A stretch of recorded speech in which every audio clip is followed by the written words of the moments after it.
Welcome! In this video tutorial, we're going to have a look at how to calculate a rank in Excel. Based on the calculation, you'll be able to compare data of any size and determine their position within the data group. To rank data, first we need to click into the cell where we want to display the result. We start typing the equal sign and the first letters of the word rank, and Excel will come up with the right function suggestion immediately. Here, we need to note that the rank function is available for compatibility with Excel 2007 and earlier. Let's click on the suggested function and fill in the missing bits. First, we need to enter the number we want to calculate the rank for. This value is stored in the cell C3, which contains the information on Tommy's sales. We can add a comma, and now we need to include all the numbers of the dataset which we want to compare and evaluate, and against which we want to determine Tommy's position within the ranking. So here we'll select the sales by the rest of the salesmen. However, we need to be careful not to forget to lock the reference to this set of data.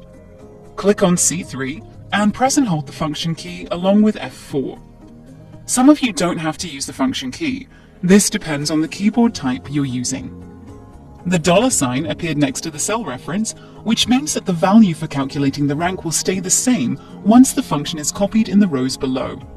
We use the same keys to fix the coordinates C7 to make sure that the reference to the whole area will remain unchanged. If we copy the rank function to the rest of the rows below, the reference to the relevant cells won't change, which is important as we want to find out the rank for each of the salesmen. So we need to keep the set of data the same in each calculation. If you're interested to know more on how to use the absolute cell reference in Excel, let's move on now and add another comma. Now it's time to specify whether we want the rank to be descending or ascending. If we go for descending, the highest number on the list will become number 1, and the lowest sales count will be the last in the rank. This option is set as default in Excel, so if we close the bracket at this point, without adding any extra information, Excel will go on and calculate a descending rank. To calculate the ascending rank, we need to choose the option ascending. In that case, the lowest number will become number 1, and the highest number will be marked as the last in the ranking. Let's go for descending now. Click on it, close the brackets, hit enter, and here we are. You can see the position of Tommy's sales compared to the sales by the rest of the salesmen.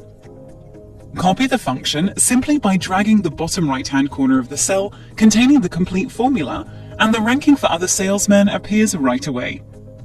As you can see, the first one in the ranking is the salesman who got the highest number of sales, and the last one is the one with the lowest sales count, just as we wanted.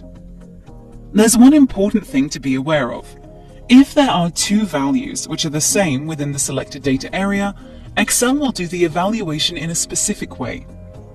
Here you can see that the third position belongs to two salesmen with the same sales counts. They've been both put in the same rank, which is 3, but since there are two people with the same numbers, Excel skipped position 4 and the ranking continues with position 5.